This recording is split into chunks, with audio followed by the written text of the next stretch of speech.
Hi, and welcome into the next series of DSEI's In Conversation With. Thanks for joining us today for a highly topical discussion, that of climate change and the need for clear, responsible action. And I think more importantly for us, when we are facing, how does this thinking permeate into defence and security? Now, as well trailed now across all of the webinars and In Conversations With, the overarching theme for DSEI 21 is the integrated response to future threats. And that follows on nicely from the UK defence theme of multi-domain integration, or MDI. But with MDI in the 2020s, there's an additional challenge of evolving against significant peer adversaries whilst overlaying the need for a sustainable approach and to address the aspects that could adversely affect the planet that we live in. And perhaps that isn't a factor that needs to be considered as heavily by our adversaries as they do for us in the UK. And of course, this leadership comes from the very top. And no greater example was the PM's address at last month's UN Security Council on the importance of climate change and security. Now, over the next 30 minutes or so, we're going to unpack this, and I'm really fortunate to be joined by Richard Nugee, who in March last year was appointed as the Climate Change and Sustainable Strategy Lead for the Ministry of Defence. And that was a new appointment, underlying just how serious this challenge has been taken. And next month, of course, General Richard will be moving on to another new role in the MOD's first non-exec post for climate change and sustainability. Now, General Richard has had a number of key Army and joint appointments over his illustrious career, very much a people focus in his latter higher command, and two of those appointments really stand out for me as someone who's well versed to take this challenge forward.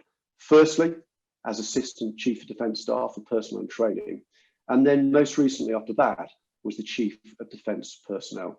Richard, a really warm welcome and so many thanks for joining us today. An absolute pleasure, and I really look forward to actually talking about this subject, partly because I'm passionate about it and partly because I think it has become so important to the way that both defence and government need to operate in the next 20 to 30 years. And I think across all the arms of the area I look at in my portfolio, climate change, sustainability, environment pops right to the top of the agenda, not at the expense of military capability, but certainly is something that needs a lot of consideration. And for you then, Richard, as the first climate change and sustainability lead within the MOD, can you tell us a bit why this job was created last year, and then what are the objectives did you have and set out in terms of the policy and set for you?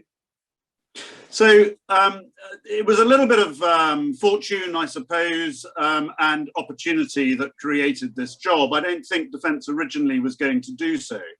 My successor as Chief of Defence People was appointed, and it's always an uncomfortable position to have your successor there waiting in the wings. You can just sort of see everybody. I'd been CDP for nearly 4 years, and I'd been extended once, and I could just see people wanting to move me on very quickly. So I offered them an opportunity. And the opportunity was, my personal view was that Defence was not taking this subject seriously enough. It is a subject that I know a reasonable amount. I've done diplomas and courses at Cambridge University on climate change and sustainability more generally, and particularly with relation to business. And so I went to the Permanent Secretary and basically turned around and said, I'll leave CDP early, you can get my successor in and you'll be absolutely delighted about that. As long as you give me the opportunity to really investigate what's going on in defence on climate change and sustainability, because as I said, I didn't think it was being taken seriously enough. And to my level then, it just hadn't filtered up that anybody was really doing much at all. He agreed, and originally I was going to produce a very quick review that was going to be finished by summer last year. And then I sort of clocked on to the fact that if defence could be part of COP26, which of course was due to be November last year, it would give defence an incredible platform to talk about what it could do and what it should do in terms of climate and sustainability. What were my objectives? So apart from really waking the department up to, my goodness, this is important, which I wanted to do across the whole of the department and using my role as a 3-star to do that, and the influence that 4 years as a 3-star and 6 or 7 years right at the heart of defence could offer. What I wanted to do was look at the two aspects of this, and it was beautifully characterized by one of the team.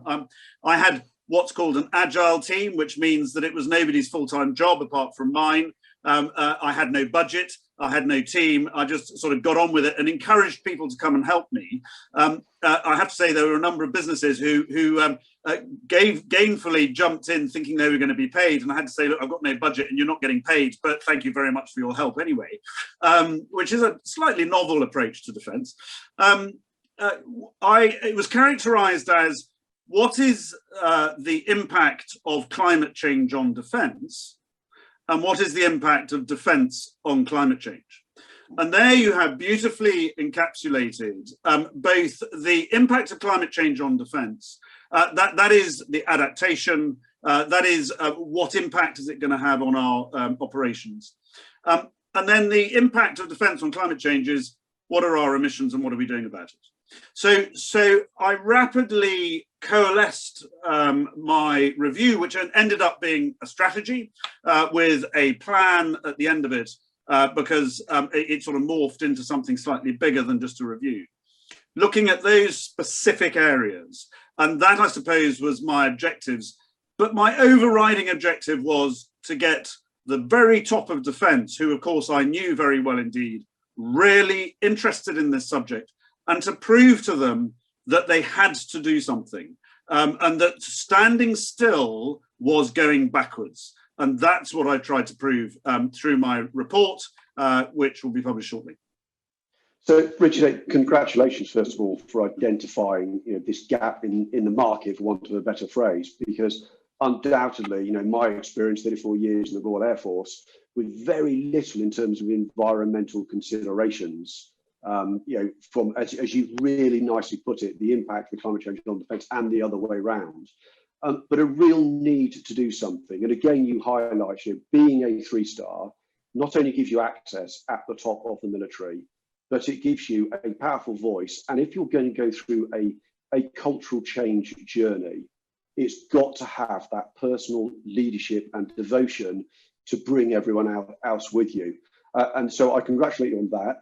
Also, I think there's, and it'd be interesting to lead on to this, in terms of your takeaways that you've had over the 12 months, in terms of the approach from the services and your sort of, and how that sort of has changed your behaviours, but also the difference between a major muscle move to address the climate change and what we can do maybe from emissions, and what I would call the Brailsford concept of those small marginal gains. And I know, in previous industries, Eddie Stobart is a good example, where they drove efficient driving through the use of synthetics because it was saving them money. But if you're driving more efficiently, you're also saving on emissions. And as we now move increasingly into the synthetic era across defence, primarily due to cost, actually, it's a really good crossroads to understand the environmental impact that we're doing on some of our live training across all 3 arms of the services, that perhaps you can do equally well in the synthetic domain. So I think, you've encapsulated one part of my report, which I was really keen on, which is synthetic training and uncrewed vehicles, whether they're air, maritime or land vehicles, if I can use that phrase. And I hold up as a poster child, if you like, the Navy's project to have uncrewed minesweepers. And the idea behind them is, if you take the person out of the minesweeper can be an awful lot smaller, inevitably, and it is less impactful if you lose one, because you're not killing people, you're just destroying a piece of equipment.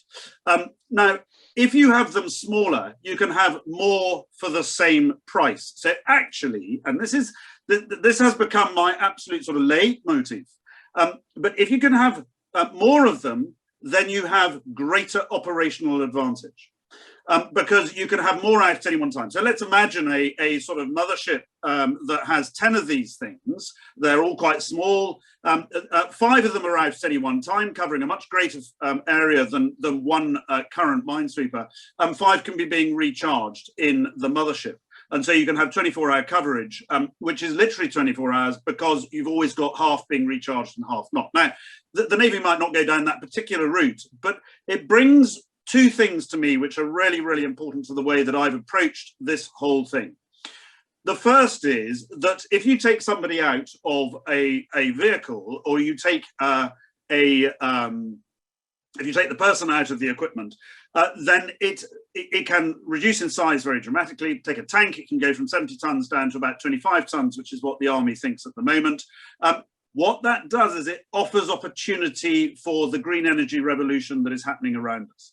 And so it offers us a way into the green energy revolution that's happening, the change from fossil fuels to something else. And we don't know what that something else is necessarily yet for all types of equipment. We know that cars probably, just normal cars probably are going to be electric. But what we don't know is what lorries are going to be. We don't know what our logistics supply chain is going to be, because if you like, the community of interest, in this case, lorry drivers and so on, has not settled on an outcome. But it gives us access to that because they're much smaller.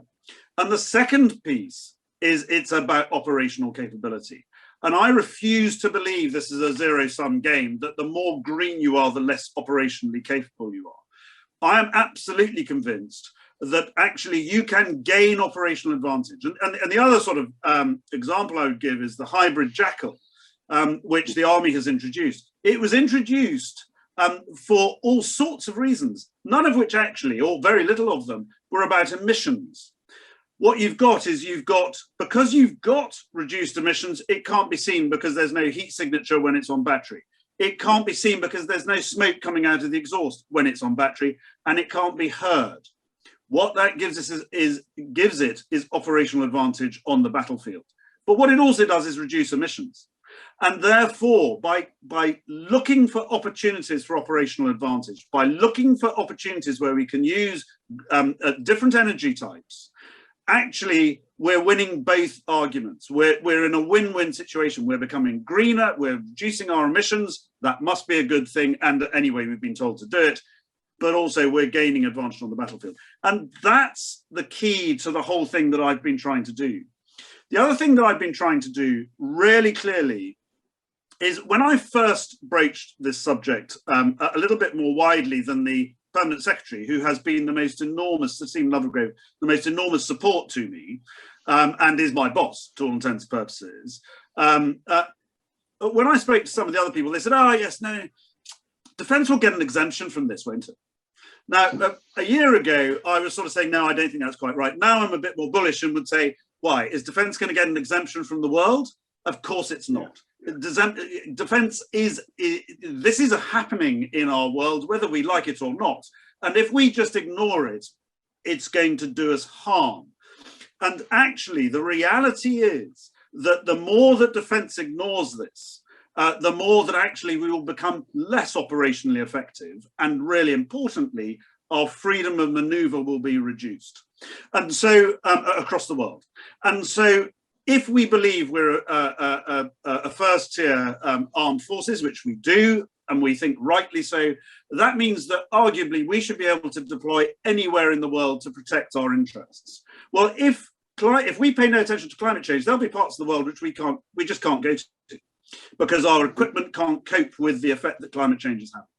So I spent a lot of time and a lot of effort, and actually commissioned a lot of science to say why the world is changing to our detriment unless we do something about it. And for me, this is the really important piece. Defence cannot ignore the fact that if we stand still, we go backwards. It cannot ignore the fact that our equipment becomes less capable in a climate changed world if we do nothing. We have to change it. We have to adapt to it. We have to change to take account of the fact the world's changing around us, whether we like it or not. That's the success that I've had, is that actually people have believed that. So I think, what started on the journey is almost the moral responsibility actually accelerates through, as you say, into providing you with better cutting edge technology. And without going on that journey of change, you're actually going to constrain your freedom of action, as you've laid out really nicely, from access and basing, because those parts of the world just simply won't tolerate some of the attitudes of a legacy approach to emissions, etc. I think also in terms of the Mindhunter is a great example of the crewed versus the uncrewed, of the mass that you can give. And I think one of the dilemmas for defence, though, of course, is as one of the many defence tasks in terms of defence diplomacy and the engagement, actually having a vehicle crewed versus uncrewed does add to an advantage. But of course, it doesn't allow you to get that the mass. So there's a balance there, not spread over all of the arms of the forces, because you don't do much defence diplomacy with a tank. You do it with what it's actually threatening to do. Whereas something like a mine hunter or a Royal Navy vessel, then it is more in that side. And also, I think that there is a deterrence value by having some of the vehicles crewed versus uncrewed, because it's a different calculus. But nevertheless, I absolutely agree with all you're saying. When you look at these three services now, have you noticed that seismic shift in their attitude from a capability perspective to harness sustainability, and actually then leading on to, with the PM's address with the UN Security Council, how much is that going to help drive and force that pace of change if it's needed? So I think there's two separate answers to that question, Gary, and I think that they're really good questions. So in the first thing, have I noticed a change in the armed forces? I think that the NAO reported at the back end of in around about February, March time, they did a report on our approach to climate change. And actually it coincided with what I was saying, which is we need to really tackle this. And their principal comment was there's no central defence strategy on this. Little people are doing little things in different places. And that's not to denigrate what they're doing. That's not why I call them little people, but they didn't have the influence to really make significant change. By me coming in, by forcing it onto the table, the chiefs have talked about it now 3 or 4 times. Chief of Defence Staff is intimately involved in what I've been doing, as is the Permanent Secretary. The Secretary of State has read my report, and the Minister is really, Minister for Defence Procurement is really keen on it and has been given the challenge of climate change. This has gone to the very top. We now have a strategy that goes across the whole of defence, and that gives people the license to start really thinking big. And that's what's happened. So the Navy, it's wonderful. They've just produced a little video, which I was sent only a couple of days ago, of all the things that they're doing in order to create sustainability. The Air Force, Project Astra, is a huge push into sustainability. The Army's electrification program, and I would question whether electrification is the right word for the program, but every single one of their equipments is looking at some different form that attracts different energy solutions and tries to come off the fossil fuel solutions. And what are the opportunities that come out of that? So I think all three services have really stepped up their, certainly their rhetoric, but I think they've also stepped up their ideas to try and build a much, much more sustainable piece. But actually that's not enough. And this is where I think some of the strength of what my report tries to bring across, because it's not enough just to have individual programs become more sustainable. It's got to be systemic, that it is sustainable. So a lot of what I've talked about and who I've talked to has been to the DE&S to try and make sure that procurement, from the very moment of setting the requirement all the way to buying the equipment, is informed by sustainability. And I talked about, we all know the time versus cost versus capability triangle that every piece of equipment has to go through in terms of compromises. I said I want a fourth element to that triangle called sustainability. That was my original thought until somebody pointed out that would make it a square. And then I suddenly realized that actually that's not what I want. So the way I described it was the triangle of time, cost, and performance within a circle of sustainability. It's encompassed by sustainability. Everything that it does in terms of time, cost, and performance should be related to sustainability. Go then to the commercial. All our commercial thinking should be in terms of sustainability. And I've just posed a question to our head of commercial. He's coming back to me. And it's just a thought, it's just an idea. But actually, if we said, if you produce a piece of equipment that has a carbon footprint in the future, we're going to charge you for us having to offset that carbon footprint. And so we're going to have to charge you for all that carbon. And it's not in terms of buying offsets on the market. We're not allowed to do that, and it's the wrong thing to do morally. It's about investing in our land, the nearly 2% of the country that we are responsible for, and making sure that it can sequester as much carbon as you can. And you're going to help us do it because your piece of equipment gives us a carbon problem in the future. Now, if you go down that route, and the commercial are looking at it, and there'll be all sorts of legal problems and complications with that, but if you go down that route, it immediately becomes interesting to the person producing the equipment, the bid winner or the bidder, to actually minimize their carbon so they're not charged for the carbon that they produce. This sort of thinking into our commercial, the sort of thinking that turns around and says, unless you as a company have a plan to get to net zero as a company, we're not even going to think of your bids. We're not even going to, you can't even enter the competition. That sort of government, if you like, muscle to force industry into a position, which actually most of them are in already, starts to be really powerful. And then you look at our assurance process through the internal assurance, where every single question, every single time it comes up, you're asked, what is your carbon footprint? What is your sustainability? What are you doing about the circular economy to make sure that you can recycle and so on? Now, some of what we're doing is really good. I think the figure for a frigate is we recycle 94% of a frigate when we get rid of it. That's unbelievably good, but frigates are what, 30,000 tons, 20,000 tons or something. So that's still an awful lot of tonnage in that 6%. Can we do better than that? That is not recycled. And then the final piece is about the estate.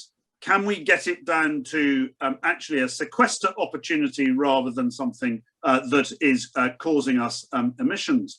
And again, this is about environmental sustainability. This is about biodiversity. This is about our opportunity to sequester carbon. This is about looking after the land in a better way. This is something that actually we have been doing really well for 30, 40 years. Nobody knows about, and we've done it in little pieces. I'm talking about wholesale change to the way we do business. Our estate is there for our training, rural estate is there for our training, but can we do it better so that actually we're thinking about carbon sequestration at the same time as training? That sort of holistic view across the whole of defence is where just looking at the services isn't enough. We need to look at every single aspect of what we do. And I think, it's really interesting when we're looking to DSEI, when we're looking at the elements of industry through the supply chain, from the subprimes to the new companies, they're all coming looking at the environment first from a sustainability perspective because of where technology is.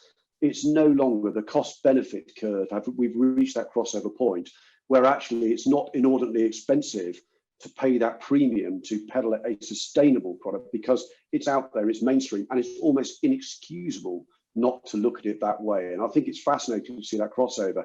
And in the Tech Hub in particular at DSEI this year, a lot of that's going to be exposed. Now Richard, your report's about to be published in the near future, and you're moving on into the MOD's first non-exec post for climate change and sustainability. Non-exec, but then I'm not sure you need to have a powerful vote-winning place on the board because of everything you've talked about in terms of generating that change of momentum. You've got the ability with the soft power, if you like, versus the hard power, that you're already not only pushing on the open door, the door is open, and it's about making sure that the thoughts and the policies and the approach is coherent. Would that be a fair review of where you think you'll be going? Yes, it is, and I think there's something more fundamental than this. One of the things, one of the phrases I've used is, "I want this embedded in the DNA of defence," and I want every aspect of defence to pay attention to the sustainability argument. And in an ideal world, nobody would ask a single question without thinking through the sustainability and the environmental and the climate change consequences of the decisions that they take. Now, we may not get there for some time. It may take rather more of a present sort of threat to our way of life to really make that sink in. But what I want to do is structurally put that in place. And if I was a 3-star, and this I was offered a year's extension and I turned it down on this basis. If I was a 3-star, I would be competing in terms of 3-starness with the head of military capability, with the head of our policy for international security. I don't want to compete with them. I don't want to be a peer with them, because that means that climate change is something separate, something in its own right. I want it to be a part of military capability right from the word go. I want it to be part of our policy on international security.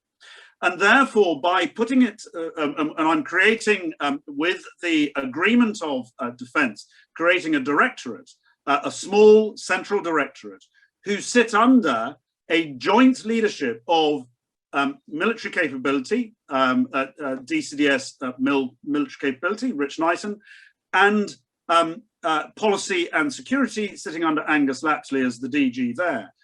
The director will report to both on the two sides of the argument, if you like. And this is entirely intentional, to try and embed it in the existing processes and the existing structures as best I possibly can, rather than me sitting there saying, "This is what I think," and everybody saying, "Yes, sir, you're a 3-star," which is not going to embed it. So being the non-exec, I'm non-exec on a board which used to be a not a very powerful board called the Defence the Defence Safety Board, or Safety Committee. And everybody used to say, "Gosh, safety, that's not very exciting." That has ramped up very, very significantly in the last few years under Stephen Lovegrave. It's now the Defence Safety and Environmental Committee. And it is one of only 2 committees in defence where the chiefs and all the heads of the arm's length bodies sit. The other one being the future-looking Defence Delivery Group. Or the Strategic Delivery Group, sorry. So it is one of only 2 where you have the Permanent Secretary, the Chief of Defence Staff, the head of DNS, all the chiefs, etc., etc.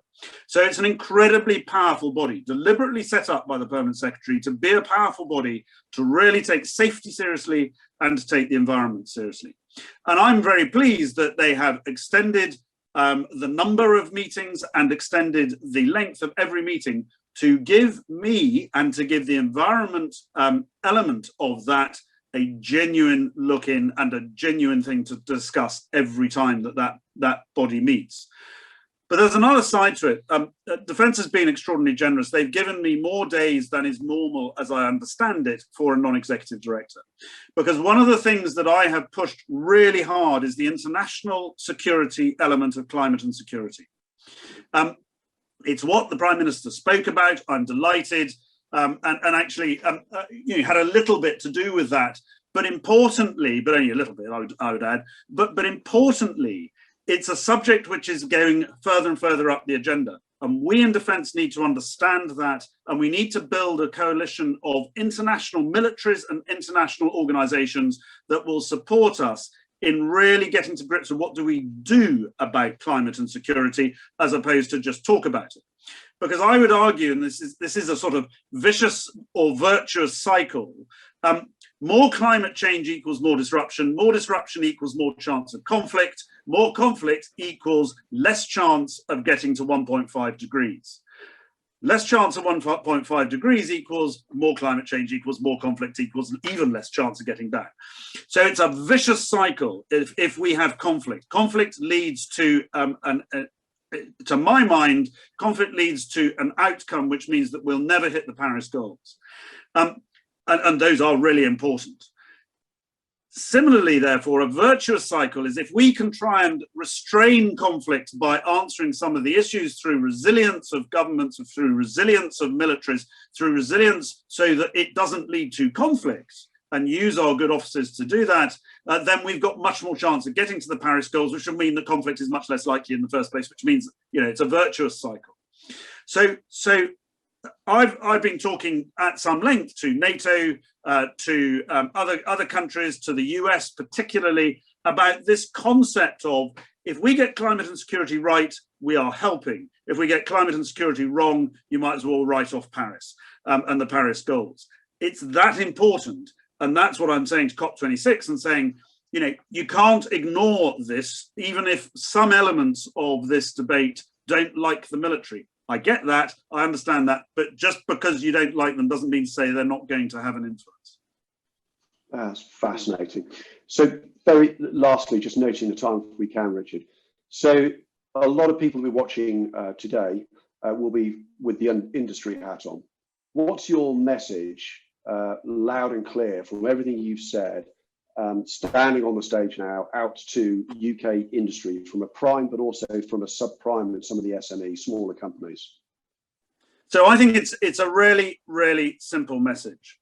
I think I would be not remiss in saying defence has not been forward thinking in this in the past. It has in some areas, but it hasn't across the board.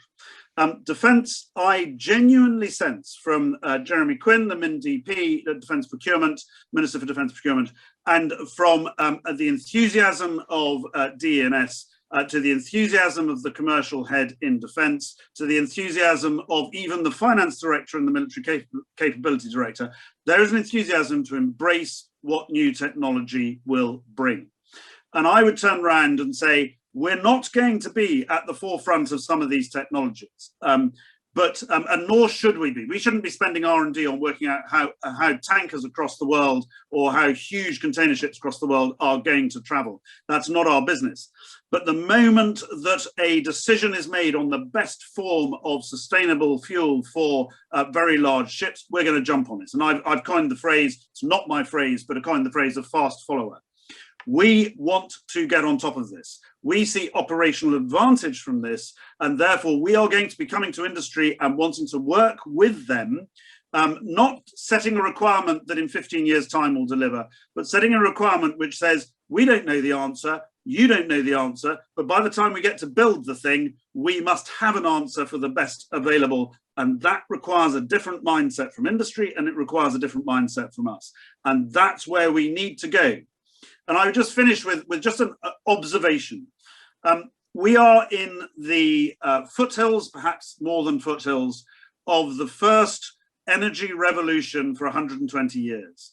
And it's an energy revolution which has gone from fossil fuels being the answer to everything, stand fast a bit of nuclear, and I get that, to something else being the answer to everything. And that something else isn't a singleton. That something else is so varied. There are 90 different options for energy supply and storage that we've looked at. We don't know which is the best one. Industry must help us get to the best one for the future, and we must work with industry in partnership to try and develop that. And that's going to bring a different approach to industry, and we expect a different approach from industry to help us. Richard, that's been fascinating. Thank you so much. I won't really attempt to sum up there because it's almost impossible. I think what I would say is with any cultural change journey you're on, you've got to have the passion and you've got to have the strength, the character and the leadership to see this through. And it's abundantly clear to me that you are a round peg falling into a really natural round hole for defence and for the UK at large. So, you know, many congratulations. Thank you for what you're doing. I think what I've heard, just to play back a few things from you, this isn't just about the environment alone. This is about capability, it's about mass, it's about relevance, and it's about providing increased sustainability. And it's increasing the resilience of the globe, frankly, with the heavy implications on us to adhere to this climate change agenda. And if we don't keep pace with this change, then we're going to introduce instability. And that doesn't make for a peaceful planet, and we mustn't do that. And in all of that, I think where defence, who traditionally probably haven't been on the front foot in terms of environmental awareness, and being such a large public body, have got the responsibility and actually the accountability to hold the community to account, to make sure we can force the change and drive it forwards. Richard, thank you for sparing so much of your time today and imparting so much gold dust, frankly, which I know everyone watching will really enjoy. So thank you very much. Thank you. It's been a great pleasure. Brilliant. And to the audience, thank you so much for watching or for listening. Please take time to visit the DSEI website after this to look at the upcoming engagements for both the In Conversations With, but also with the themed webinars as we continue across the tapestry of the defence and the security architecture as we look forwards towards DSEI 21 in September. Thank you once more and goodbye.